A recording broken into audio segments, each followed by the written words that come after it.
Salut les loulous et bienvenue dans la chaîne PMFTR, Pernmodélisme ferroviaire et train réel, où je m'efforcerai chaque mois donc de vous présenter un sujet qui a trait soit au modélisme ferroviaire, soit une interview qui sera faite auprès d'un passionné, et Dieu sait s'il y en a, soit du train réel. J'ai profité de mes vacances pour pouvoir vous ramener un petit peu dans mes bagages quelques petits souvenirs, et notamment le pont ferroviaire mobile Maréchal Foch de Sète. Il s'agit d'un vieux monsieur et sa construction a été achevée en 1932. On a réalisé récemment des travaux de réfection et notamment de mise en conformité qui permettaient de mettre à jour son système d'ouverture et de fermeture. Sur les 11 ponts de Sète, vous avez 5 ponts mobiles et 4 routiers donc, et un ferroviaire. Ça permet aux bateaux de passer aux différents canaux et de passer du port, et plus précisément pour le pont Maréchal Foch, de rentrer dans les temps de taux. D'ailleurs, c'est sans doute l'occasion de prendre un plateau de fruits de mer et le déguster avec un excellent pic-poule de Pinet. C'est un très bon vin blanc qui entre aussi dans la composition du Noilly Prat, qui lui est fabriqué à Marseille-en-Ville et non pas à Marseille-en-Plage. C'est la même ville en réalité. Bien sûr, l'abus d'alcool est dangereux pour la santé, donc je vous invite à consommer avec modération. Je ne suis pas là pour vous faire boire, mais je suis là pour vous faire déguster avec plaisir de superbes images que j'ai ramenées de mes vacances de cet été. C'est tout de suite. À très vite.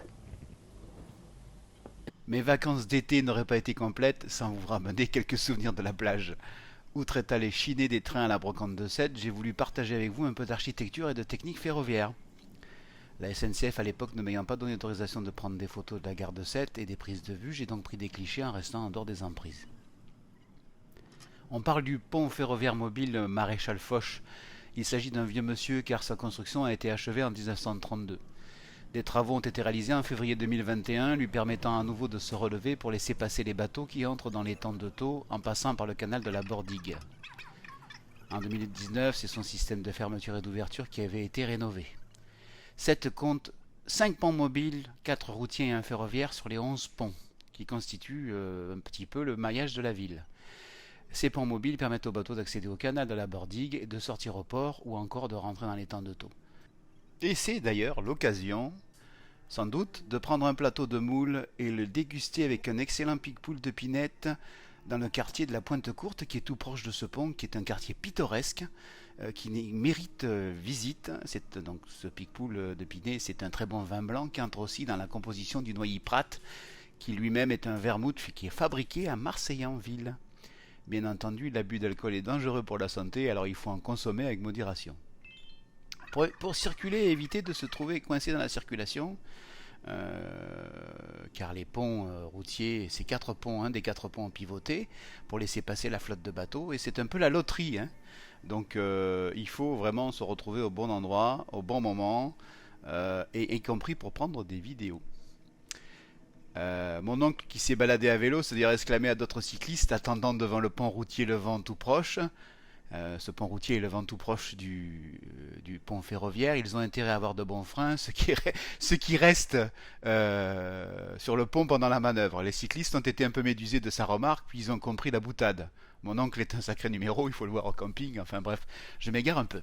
Le premier pont ferroviaire de Sète date de 1870-1874 en ces zones, on n'a pas de date exacte. Il tournait autour d'un pivot sur une pile centrale et était manœuvré à bras. Il fut remplacé par ce pont à bascule que vous voyez sur la vidéo en 1932. Il s'agit d'ailleurs du seul pont ferroviaire électrifié à bascule de France. La chance m'a permis de voir ce géant d'acier se relever majestueusement pour laisser passer de beaux bateaux comme vous le voyez. Merci à Sylvain Dupuis qui m'a tiré de ma tente pour être pile à l'heure. Donc comme d'habitude, bon alors on va à la douche, bon alors le petit déjeuner est terminé. Ce mantra me résonne toujours encore dans les oreilles de 15 jours de vacances, mais je lui pardonne car ce pont se lève à 10h15, à 15h45 et à 19h30, vraisemblablement sauf exception. Une signalisation pour les agents qui circuleraient à pied sur l'ouvrage a donc été mise en place, ainsi qu'un signal spécifique. Le courant est sectionné, les trains doivent baisser panneau avant de le franchir, puis relever car il est électrifié. Un savant mécanisme permet de faire passer des rails à proximité des caténaires, donc c'est un dispositif hors du commun. Il est construit par l'entreprise Five-Lille. S'il dispose de moteurs électriques pour le manœuvrer, il était autrefois possible de l'ouvrir ou de le fermer à la main. Pour cela, il fallait 16 personnes et 24 heures pour effectuer l'opération. Un test a été réalisé en 1993, depuis les manivelles ont été retirées, et bien sûr ce pont est franchi à 60 km/h. Les manœuvres du pont ont lieu 3 fois par jour, je vous l'ai expliqué tout à l'heure, et ces manœuvres de pont, les horaires en sont définis par arrêté préfectoral en coordination entre la capitainerie du port et la SNCF. Donc on a parlé de ce pont Maréchal Foch et de la ligne ferroviaire, mais je voulais vous présenter un quartier que j'ai découvert malgré le nombre d'années de passage. Apparemment je suis passé à côté. Il s'agit de la Pointe Courte. La Pointe Courte a en fait une particularité, c'est qu'elle a été construite après l'arrivée du chemin de fer. Donc au milieu du 19e siècle, l'arrivée du chemin de fer et le remblaiement de la ligne Bordeaux-Tarascon en fait laissent derrière eux quelques arpents de terre en bordure de l'étang de Thau, et les pêcheurs y construisent petit à petit des cabanons pour y stocker leurs filets et se sédentarisent. Donc, baptisé la Pointe Courte, ce bout de terre et ses traverses aux maisonnettes fleuries est devenu mythique depuis que la cinéaste Agnès Varda lui a consacré en 1954 le film qui est éponyme, La Pointe Courte, considéré comme un annonciateur de la nouvelle vague. Donc voilà, en fait, du tourisme et du train réel. Donc je suis aussi un grand fervent du tourisme hors train, bien entendu, même si le train reste ma grande passion. Et je vous conseille vivement de visiter la ville de Sète qui est pleine de surprises, notamment avec le Mont Saint-Clair et la forêt aux pierres blanches, où vous pourrez observer la partie isthme entre l'étang de Thau et la mer Méditerranée, qui s'appelle la plage du Lido, et par temps clair, vous pouvez aller voir jusqu'à Agde. À noter aussi que du côté de la plage du Lido et en vue du Mont Saint-Clair, vous avez les anciens étangs de Villeroy qui étaient des étangs salins qui appartenaient à la compagnie des Salins du Midi. Donc peut-être qu'un jour on fera notre reportage sur les Salins du Midi et les Salins de Giraud. En tout cas, comme toujours, j'ai été heureux de partager un petit peu ce moment de bonheur ferroviaire, de moment de vacances au bord de la mer, en espérant que vous allez vous abonner et commenter, et je vous souhaite une excellente rentrée et plein de beaux jours à venir ferroviaires, de trains réels. N'hésitez pas à communiquer avec moi, ce sera avec grand plaisir que je vous répondrai.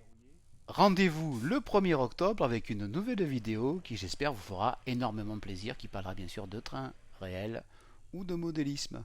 On ne sait pas encore. A très vite les loulous.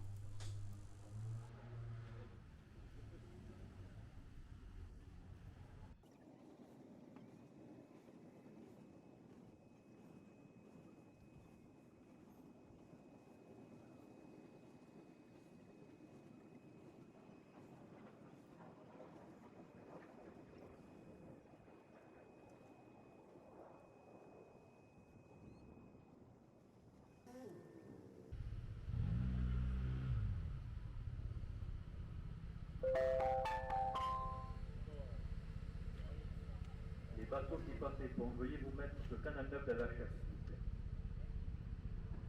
C'est vous qui gérez, monsieur? Pas du tout. Je vous vois comme ça. Non, non, je suis en train de filmer.